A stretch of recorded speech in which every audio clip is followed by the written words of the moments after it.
आज आपण बनवत आहे शेपूची भाजी।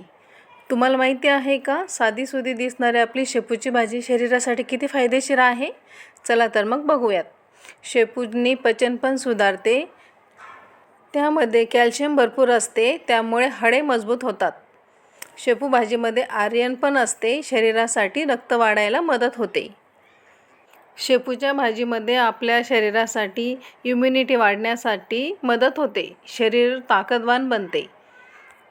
शेपू ही भाजी आठवड्यातून किमान 2 ते 3 वेळा तरी खाल्ली पाहिजे।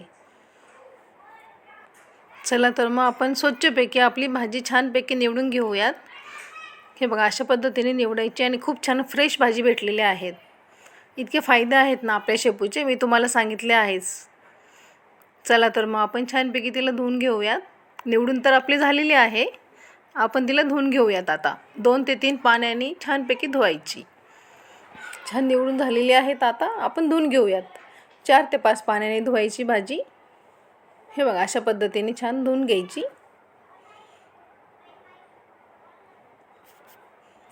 किती फायदे आहेत ना आपल्या शेपूच्या भाजीचे।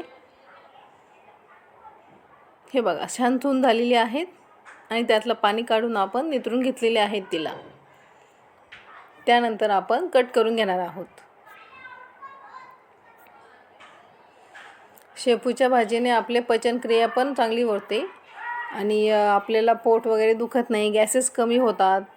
खूप फायदा आहे आपल्या शेपूच्या भाजीमध्ये। तुम्ही कशा पद्धतीने शेपूची भाजी करतात ते मला कमेंट करून सांगा आणि कोणाकोणाला भाजी आवडते ते पण सांगा।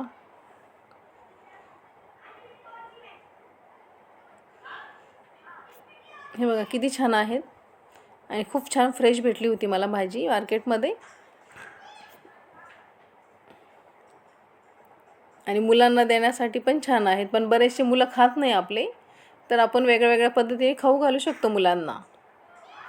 कारण की कॅल्शियम वगैरे भरपूर असते ना त्यामध्ये। हे बघा, अशा पद्धतीने सगळी कट करून घ्यायची भाजी आणि थोडी बारीक कट करायची। हे बघा, आणि थोडी सांभाळून कट करा, नाहीतर हाताला लागू शकते।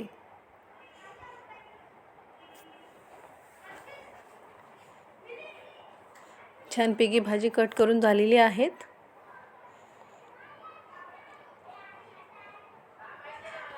हे बघा, भाजी किती छान आणि व्यवस्थित कट झालेली आहेत आणि फ्रेश असल्यामुळे तर ती छान कट पण होते आहे। चला तर मग आपण आता फोडणी करूयात भाजीला।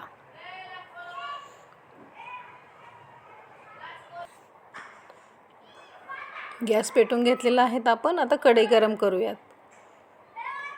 त्यामध्ये 2 पळे आपण तेल टाकलेले आहे। हे बघा, अशा पद्धतीने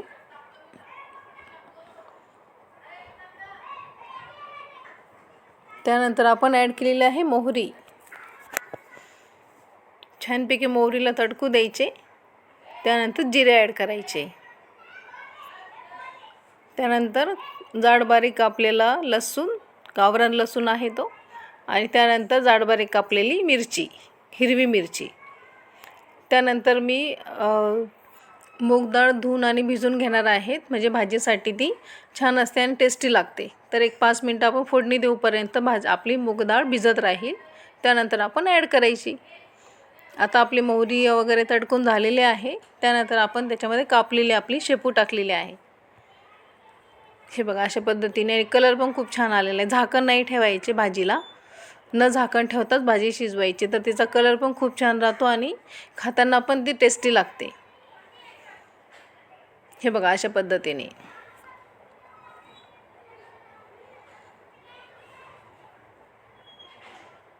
हे बघा, आहे ना, किती छान झालेले आहेत। तुम्ही कशा पद्धतीने करता मला नक्की कमेंट करून सांगा। आपले आता डाळ भिजून आणि धुवून झालेली आहे, तर स्वच्छ आपण ती त्याच्यामध्ये ॲड करून घेत आहोत।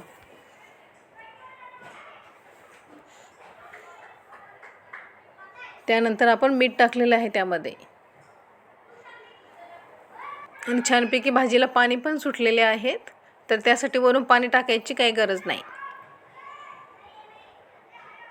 मिठामुळे पाणी येते छानपैकी, आणि त्याच पाण्यामध्ये भाजी शिजवून घ्यायची, म्हणजे तिची चव आणि टेस्ट आणि आपल्याला खाताना पण ती छान लागते आणि शेपूची भाजीचे ढेकर वगैरे जास्त येत नाही. हे बघा छानपैकी झालेली आहे. न दाण्याचा कूट टाकता आपली शेपूची भाजी अशा पद्धतीने तयार आहेत.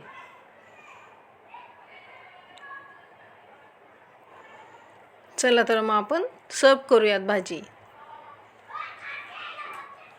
हे बघा मस्तपैकी आहे. आपल्या टिफिनमध्ये आपण आता भाजीच पॅक करणार आहेत. आज सकाळी मुलांना आणि मिस्टरांना मी शेपूची भाजीच दिलेली आहे. चपाती, शेपूची भाजी आणि आता सध्या आपल्या मार्केटमध्ये कैरी पण आलेली आहेत, तर कैरी पण मी देते टिफिनला. हे बघा अशा पद्धतीने नक्की करून बघा. कमेंट करून सांगा. रेसिपी आवडली असल्यास लाईक करा, कमेंट करा, सबस्क्राईब करा माझ्या चॅनलला आणि भेटू नेक्स्ट रेसिपीमध्ये.